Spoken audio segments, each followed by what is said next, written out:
Hello, my name is Joan Rukundo Naluvega, and I am the founder and CEO of Uganix, a social business in Uganda with a vision to fight malaria, put an end to malaria, especially for the mostly affected communities, which are rural communities.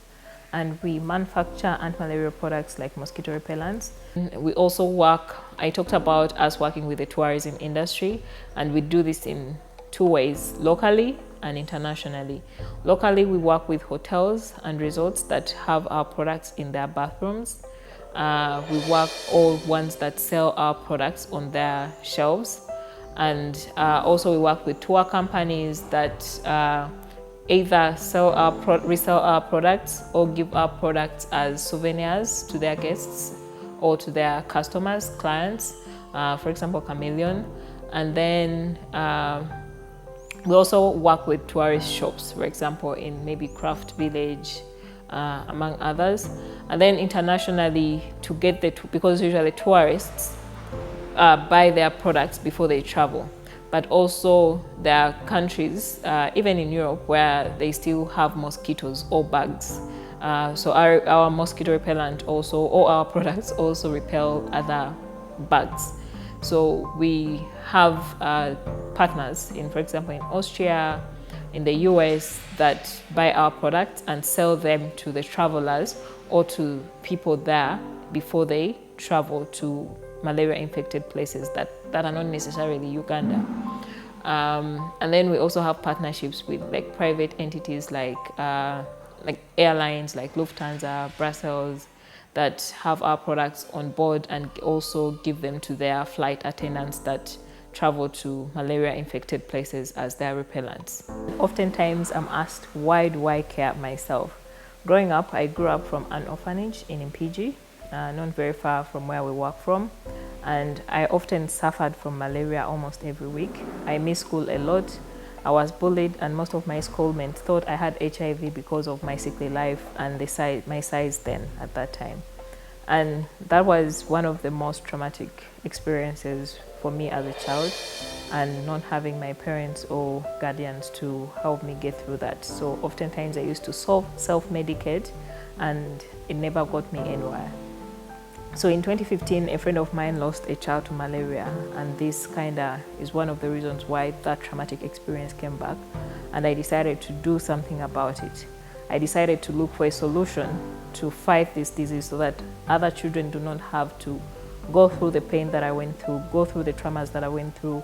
It's frustrating for some people to sleep under a mosquito net, so most of them lose hope and keep them in their suitcases for visitors, or even use them for other things like poultry, fish farming, and so on. So there was a lack of hope, and realized that there was a gap from dawn, when children are still out playing, when people are still in the gardens, until these people go to bed. So in the beginning, our focus was on creating awareness so that people understand the problem they're suffering from. They understand the different behaviors they can change in their everyday lives to fight malaria in-house, and also they understand the available measures like the other mosquito repellents on the market, and then also bringing prevention to bridge the gap from dawn until these people go to bed, so that they are protected and the mosquitoes have no room to bite them, hence transmitting malaria to them.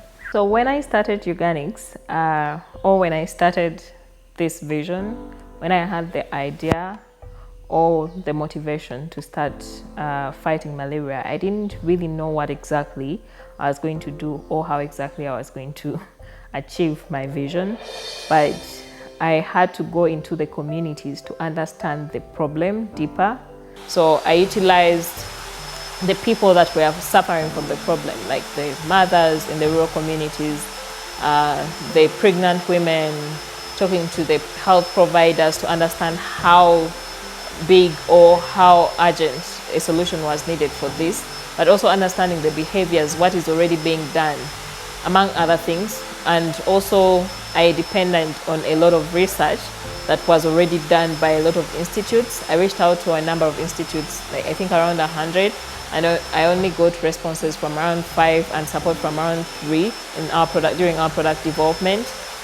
but I was given access to different malaria research and also the solutions that were invented like from way back, like from 20 years back, and the tests and research findings that they had on different properties for mosquito repellent.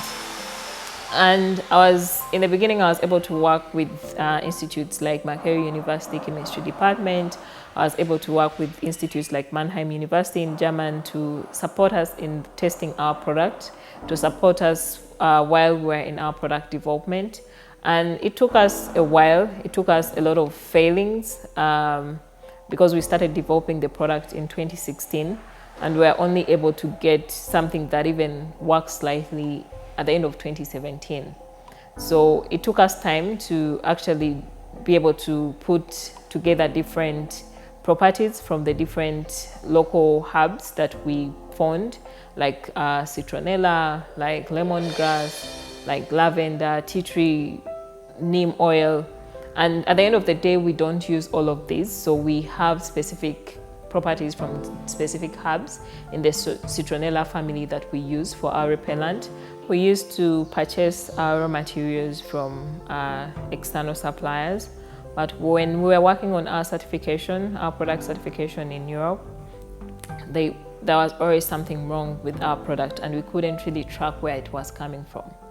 And when we couldn't do this, because in Uganda, when you go to your suppliers and you start asking them questions about where they get their raw materials, where they buy their things, they think you want to take over their business. So because of challenges like this, we couldn't solve the problem.